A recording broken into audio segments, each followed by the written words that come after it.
নমস্কার, আমি তুলি। আজ আমি আবার একটা শর্টস নিয়ে চলে এসেছি, গর্ভস্থ ভ্রূণের বুদ্ধির বিকাশ এর পর্ব 2-এ। আজকে আমি আপনাদেরকে এমন দুটো ট্রিক্সের কথা বলবো, যেই দুটো ট্রিক্স যদি আপনারা ফলো করেন তাহলে আপনার বাচ্চা একজন বিশেষ বুদ্ধিমানের অধিকারী হবে। আসলে আমরা বাচ্চারা যখন স্কুলে ভর্তি হয় তার জন্য ভালো স্কুল, ভালো মাস্টারমশাই অনেক কিছুই খুঁজি, কিন্তু আমরা কিন্তু খুব কম জনেই জানি যে বাচ্চা কতটা পড়াশোনা করবে, কিংবা বাচ্চার কতটা নিজে হোমওয়ার্ক করার ক্ষমতা থাকবে, তার পড়াশোনা সম্পর্কে কতটা আগ্রহ থাকবে। এগুলো কিন্তু নির্ভর করে সে যখন গর্ভে থাকে তার মা কতটা পড়াশোনা করছে। এইটা তাদের ওপরে একটা বিশেষ প্রভাব ফেলে। এবার অনেকেই হয়তো আপনারা মনে করবেন, কই আমি তো একে দেখেছি ওকে দেখেছি, তার মা তো এরকম কিছু করেনি। দেখুন, আপনারা সন্তান নেবেন একটা কিংবা দুটো, বেশিরভাগ ক্ষেত্রেই একটি। আপনারা কেন কোনো এক্সপেরিমেন্টের মধ্যে দিয়ে যাবেন? যেগুলি করলে আপনার বাচ্চার বুদ্ধির বিকাশ ভালো হবে আপনারা তো সেইগুলোই করবেন, তাই না?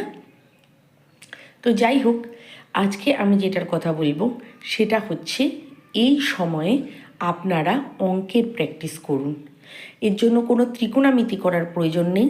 যে যেরকম অঙ্ক জানেন, যতটুকুনি জানেন, সেই সব অঙ্কের বই এনে প্র্যাকটিস করুন। আর এগুলো খুবই সহজে বাজারে পাওয়া যায়, কিংবা আপনাদের বাড়িতে ছোট বাচ্চা থাকলে তার থেকেও নিয়ে করতে পারেন। আর দ্বিতীয়টা হচ্ছে, বিভিন্ন ধরনের পাজল সলভ করুন। সেটা সুদোকু হতে পারে, সেটা শব্দজব্দ হতে পারে, বিভিন্ন ধরনের পাজল, সেগুলো আপনি সলভ করুন। এইটাও আপনার বাচ্চার বুদ্ধির বিকাশে খুব ভালো প্রভাব ফেলবে। এই দুটো ট্রিক্স আপনারা ফলো করে দেখুন। এই দুটো ট্রিক্স বাচ্চার মেধার বিকাশে খুবই গুরুত্বপূর্ণ ভূমিকা পালন করে। এবং এই যে সময়টা, এটা একটা অখণ্ড অবসরের সময়, এটাকে কোনো সময়ই অবহেলায় হারাবেন না।